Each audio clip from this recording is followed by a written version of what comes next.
All right, guys, this is enough to make me sweat almost as much as the letterhead coming from Master Lock's lawyers. But this is a challenge lock from Darrel. He says, I put together this challenge lock for you, which is part of a lock suite that we run for local housing authority, although this particular lock is not in use anymore, so there is no security risk implications.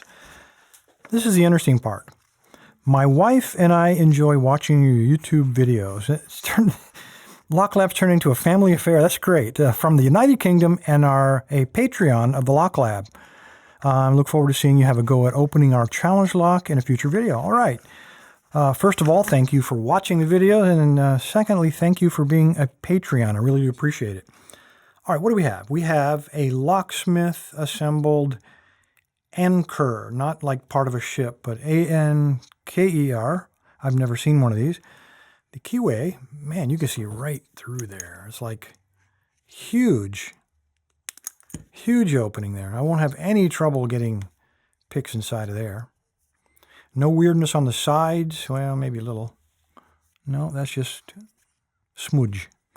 We have 6 pins, and the anti-drills are gone. Doesn't matter. We're not going to be drilling it. We're going to be picking this thing. I do have a key. Darrel did send it. It is right here. Let me turn that around so it kind of gives another shout out to Devon and Cornwall Locksmiths. And there is the key all mummied. So hopefully we don't need that stinking key, because I am just going to whip this thing open. Because I have a lunch date. Not really.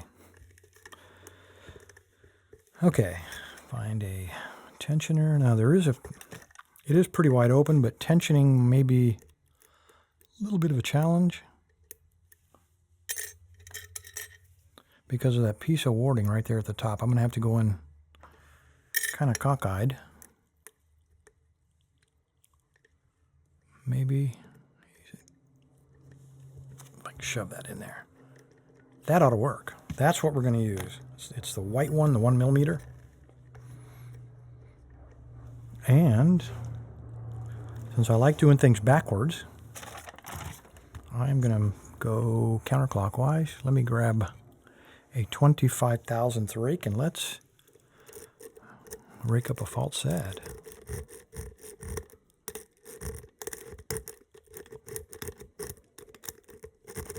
You know, it looks wide open, but I got to say there's some warding in there grabbing right there in the middle. I'm going to go at a little bit of an angle. So I'm turning the pick at about the 1 o'clock position, or 1 o'clock angle, to get past that warding. I'm going to use some heavy tension. Let me apply it in. I'm going to apply heavy tension now, because light tension wasn't really working. And now, right in the front, I've got a bound pin. All right, so let's try to go clockwise.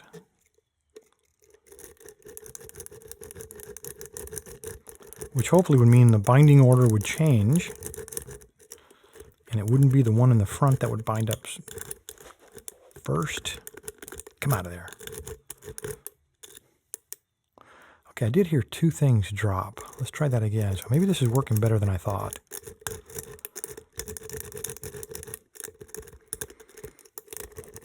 All right, let's try a rake with more oomph to it. More rise. So I got a feeling it's probably a little more extreme bitted than we thought. We'll do something different since what I was doing wasn't working. Let me get the Chronos tool out and give this a go. A lot of you guys ask if I ever use the Chronos on challenge locks. And the answer is no. I used to try it, but after like 100 tries, it was never successful because of all the security pins and weird warding, a variety of different reasons. But in all those tries, I never had a single success on a challenge lock. Now on a normally, like a production lock, commercial lock, yeah, it'll work like a champ. But I'm going to let go and we'll see if we can hear anything. Yep, I heard 3 things, 2 or 3.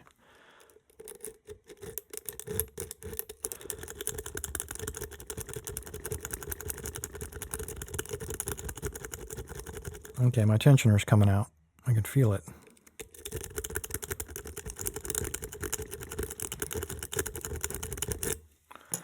Okay, that is not working. So, deep hook. This is the PN05 from Multipick. I think he will get up around that warding. I felt a little turn on the core there.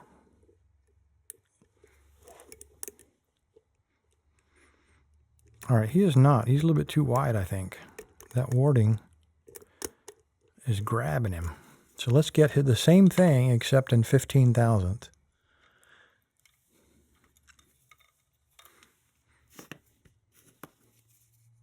This guy. This is from the SS Dev kit in 15,000th. And he fits in perfect.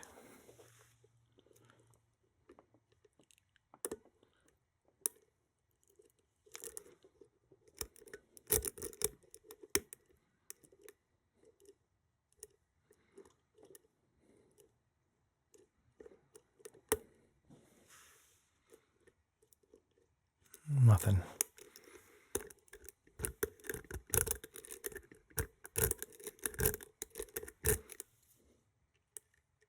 I didn't hear anything drop. All right, let's try it going back the other direction again, counterclockwise. And we know the first one's going to bind up because he did last time.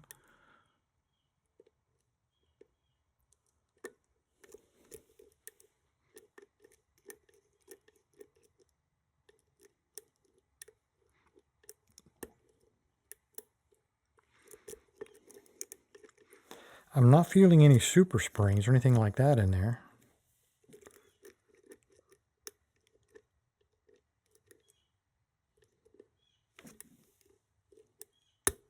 Whoa.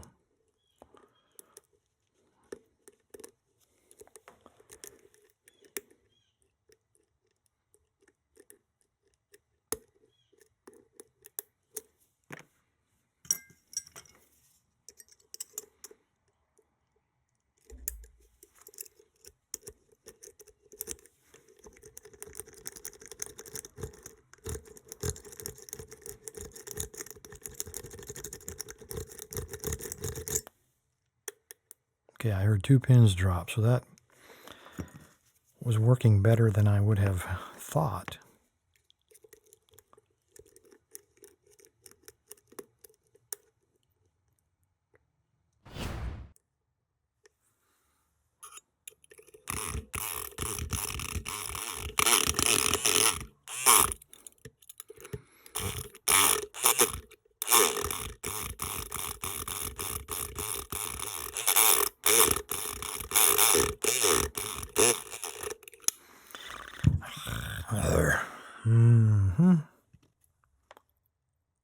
Nothing.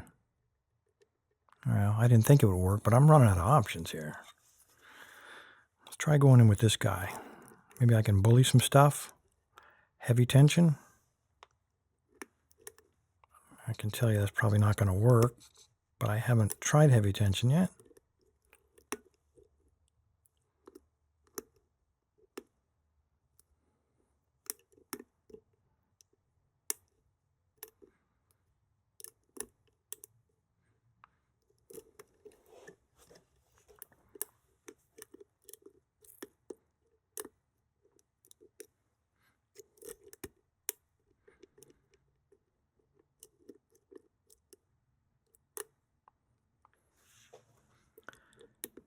Nothing.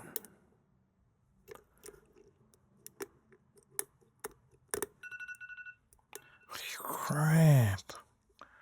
Hey Siri, stop timer. Hey Siri, listen to me and stop the timer.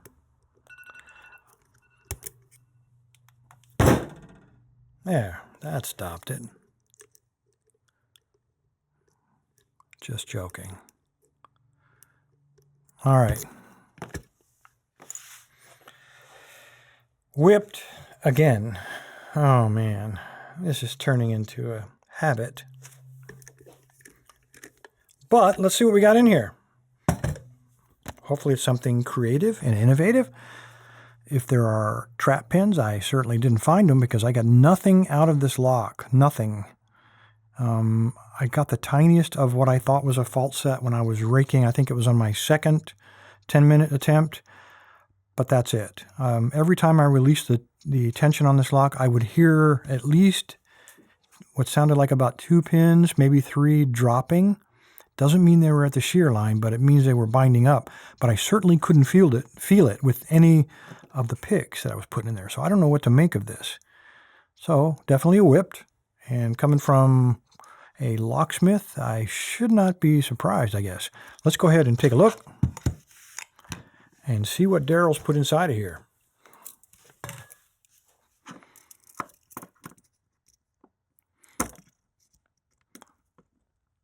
All right, Darrel has frustrated me not only with... I do have tools, so maybe I should just use them.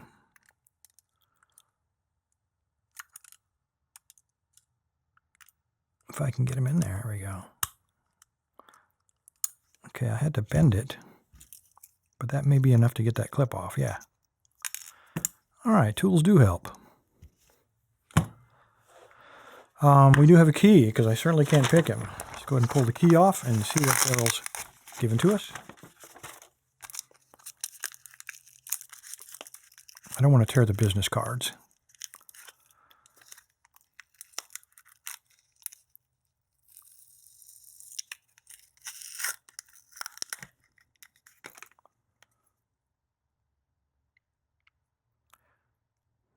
What in the world?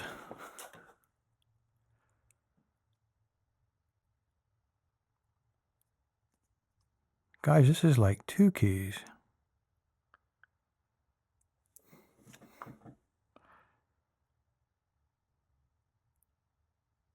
That is weird. They all look the same,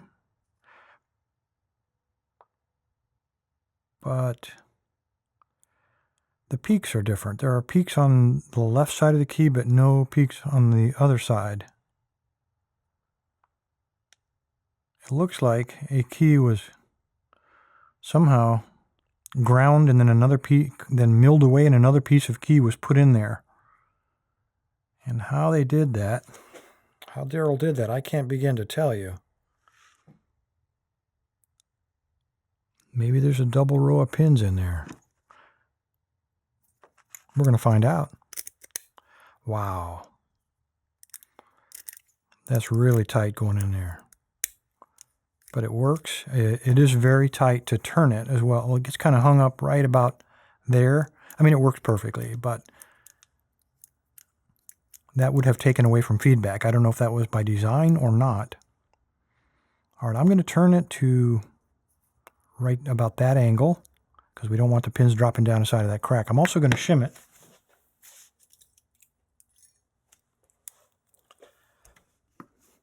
Try to shim it. The tolerances might be too tight.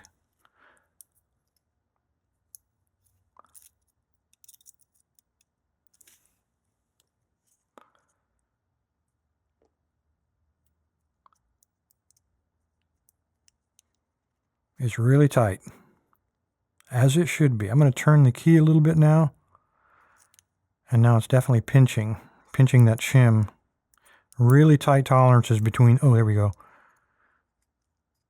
And I think that shim is all the way in now. I'm going to turn him right about there, and keep our fingers crossed. So before I push that, if you see up here in the top left, if I have an imminent disaster, then you know how this is going to go. Hopefully it's not there. Wow, really tight. All right, no disaster.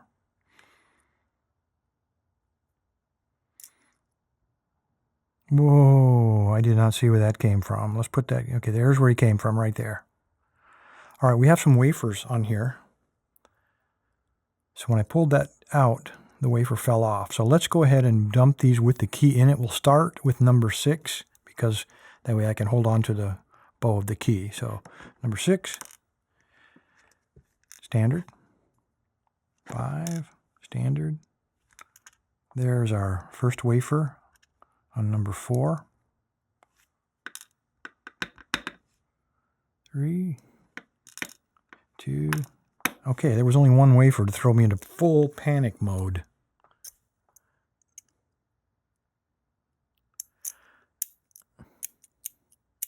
Trying to figure out what's snagging that key right there. Doesn't matter. It works perfectly. Probably just something on the warding. Maybe even I boogered something up with my heavy tensioning. I might have bent a piece of that warding, so probably my fault, not Darrel's. All right, let's get our... Let's just rotate that, pull the shim out. Come out of there.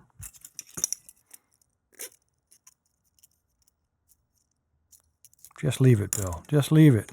It's not hurting anything, right?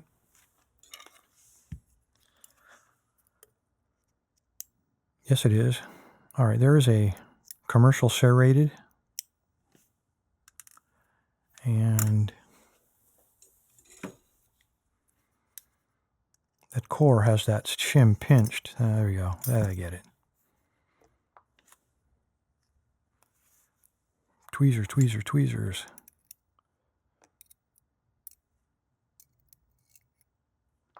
Okay, there's our copper pin, or copper spring. Number 2, we have a commercial spool, and he was in there with a small end pointing down. Okay, we do have a spring kind of caught up.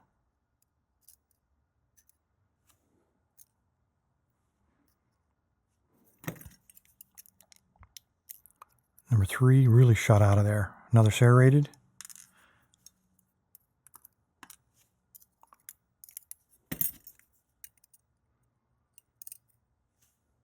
Different spring. Numero 4. Another spool put in the same way. Why do I bother with those tweezers to try to grab those springs? They don't stick up quite enough. And I can't even get them with these fine tip one. There we go. I was thinking there might be a second one in there, as vigorously as he shot out of there. But nothing. All right. Let's go around and take a look at number 6.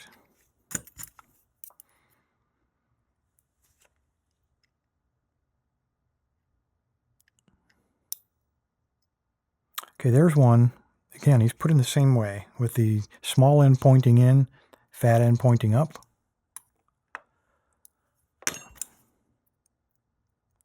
I'm not seeing any alien tech here, guys. I'm just seeing pure incompetence on my behalf. Yep, and all we got here is another serrated.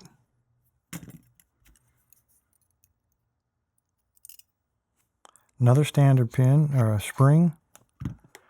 And that is it. There's no way, unless he recapped these, I don't see any way to put any threading or undercutting. Nope. These are all standard, all 6 of them, in the core. We didn't take a look at that, but they are also all standard. No mods whatsoever. This thing is really tight in here. So the tolerances, I've never heard of Anker before, so maybe some of you guys want to chime in on the comments, but my impression is that it has really good tolerances. It's slick. It's almost like there's nothing between the core and the body except maybe like a layer of oil. Very slick, very tight. The inside of this thing is almost mirrored. Very nice. All right, so this is what whipped me, guys. A locksmith in Devon and Cornwall. All he did was use available technology, put in some commercial serrated, 3 commercial spools, so you got 3 of each, all standard downstairs. When we look at the bidding on the key, that kind of threw me. It really does look odd. I don't know. That must have just been put in there. Let's look at it one more time real quick. Ah, now I see. On the right side of the key, you'll notice that we have this evil piece of warding jutting right out there. If we have a high point on the key, like we do on the left side, it wouldn't fit by that piece of warding on the right side. So Darrel had to go in and grind off the high points on the right side of the key so he could fit those high points up inside of there. If they had been just as high, it would not have made it. I've never seen that before. What a evil twist that is. Anyway, guys, appreciate your time. Stay safe, stay legal. Darrel, sir. There will be one of these on its way to both you and your wife. Thanks for watching, and thanks for being a Patreon. I really do appreciate it. Thanks, guys. All right, guys, time for the weekend giveaway. Before I do that, I would like to, again, ask you for recommendations on things to do reviews on. I have several things in orders, but they're coming from overseas, so it may take a while. And those of you who keep sending in, recommendations, that $10,000 exotic code cutting machine, guys, I don't have that kind of cash. Keep it in the $100 range. I'll be happy to grab it. Anything more than that, I'm going to be struggling with the budget for it. Anyway, if you'd like to win the giveaway, there is the Lock Lab address in the middle of the page, big purple button. Click it and register to win, and you will be winning or registering to win a Lock Lab t-shirt. I got several things here. I have a set of brand new pinning tweezers from learnlockpicking.com.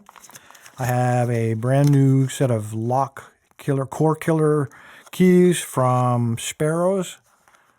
And last but not least, something that you can no longer buy. I bought this from Bump School about probably a year and a half ago. Bought an extra set of these. It's 15 different best keys, 15 different profiles for best locks. You can't even get these anymore, guys. Please do not try to go to this web address to buy it. They are no longer in business as far as I know. But if you'd like to win the last existing set, that's it, guys. Go register, and with a little bit of luck, my webmaster will draw your name next weekend. Appreciate your time, guys. Stay safe. Stay legal.